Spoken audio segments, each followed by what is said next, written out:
Dahil sa nangyari kay Don Julio, matatapos na rin ang pagpapanggap ni David at hahanapin na ni Ramon ang kanyang tunay na anak, samantala ipapatumba na umano ni Olga itong si Ramon kay David para kuno makuha nila ng tuluyan ang mga ari-arian ng mga Montenegro.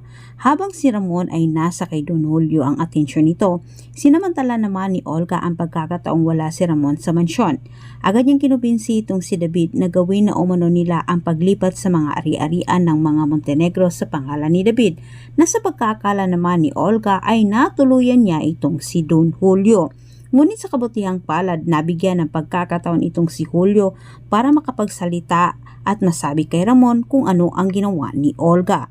At samantala, laking gulat na lang ni David nang matuklasan din niya na magkakilala pala itong si Olga at Attorney Vera. Pinaniwala naman nila itong si David na kanya umanong nilapitan itong si Attorney Vera para kausapin na ilipat na umano kuno kay David ang mga ari-arian ng mga kabalyero at pagkatapos tatapusin na nila itong si Ramon.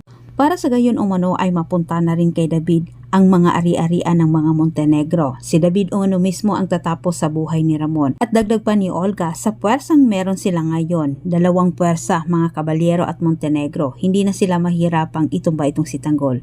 Natutuwa naman itong si Ramon sa kabilang banda dahil nagising na itong si Don Julio. Pero nanggigigil sa galit naman itong si Ramon matapos sinabi ni Don Julio na si Olga umano ang naglasin sa kanya. Kinakabahan si David. Ipinarating ni Ramon sa kay David ang magandang balita kuno. Nagising itong si Don Julio at alam na niya na si Olga umano ang nagtangka na tapusin na ang buhay ni Don Julio.